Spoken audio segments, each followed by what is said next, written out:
A mariner is lost in the middle of the ocean. All around him, he sees an infinite number of directions that he could steer his yacht. And if the direction he chooses is off by less than a degree, over time and distance, this error will get bigger and bigger, and he will end up in the wrong place. But luckily, the mariner has recourse to an instrument which can guide him.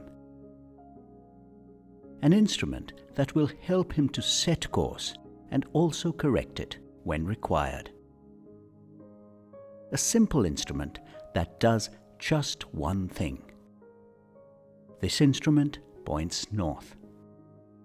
And that one reading is enough for the mariner to navigate this vast ocean.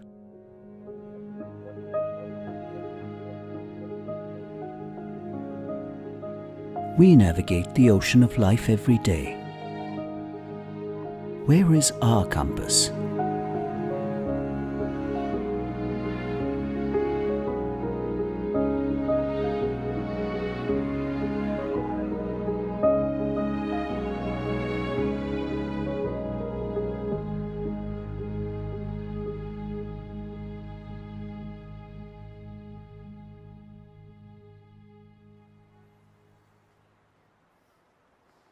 Every instant in our life is a choice. Every thought and action is a choice. It is an acceptance of one option from an infinite number of possibilities. Little wonder, then, that we are sometimes lost. What is the right choice? What is the right thing to do? Is it always wrong to lie? Or are there times when the truth can do more harm? What should I do when I see someone in distress? Should I be doing more to help my aged parents? Is a vegetarian diet morally superior to a non-vegetarian one? No one can definitively answer these questions for us. Ultimately, the compass that will guide us is within. It is personal. But we can help each other in learning how to find and read this inner compass. This series hopes to do that. We will approach some basic yet complex questions that we often ask ourselves.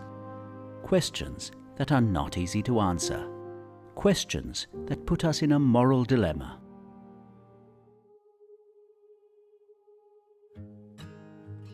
Helping us make sense of such questions will be two very special guests. They are both in different parts of the world, but were able to connect via the internet. Dr. Clancy Martin is a professor of philosophy at the University of Missouri in Kansas City. He also teaches at various universities around the world and is an author of more than a dozen books. He is a Guggenheim Fellow and a contributing editor to Harper's Magazine.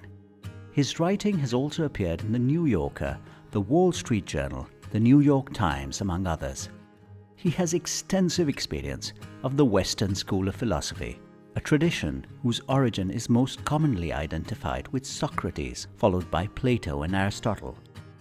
But he also draws on the work of contemporary present-day thinkers.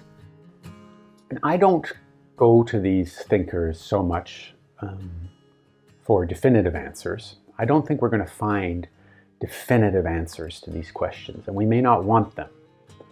What I think we can do is channel these great thinkers of the past so we can become more and more refined in our thinking about our own particular moral situations, so we can feel a little bit more grounded in the way we become aware of those situations, the way we evaluate them, the way we make decisions in those moral contexts, and then, of course, also about the outcomes, and whether or not those outcomes are actually the desirable ones.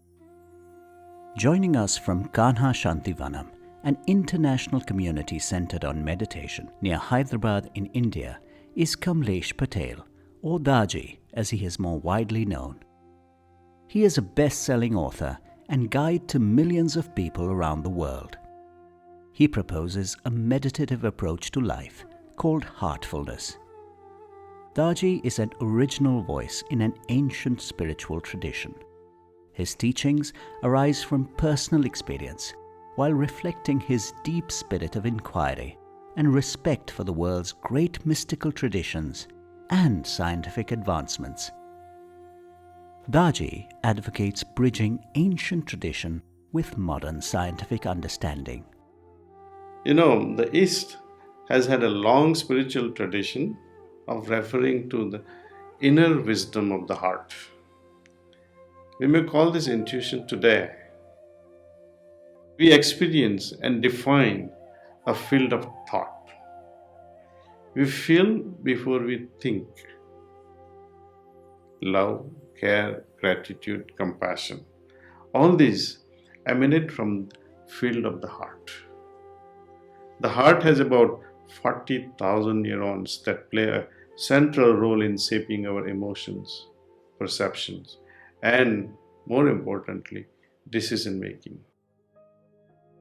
It's interesting that both our guests are not exclusive to their traditions, but represent a balance between the East and the West. I have myself learned a lot about how to approach these questions and how to find better answers to these questions through the Eastern traditions. In this series, Clancy and I seek to draw on both spirituality and philosophy, science and psychology, to help us approach everyday problems. I humbly invite you to join us.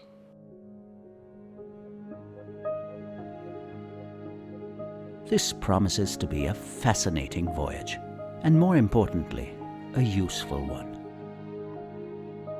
Welcome aboard.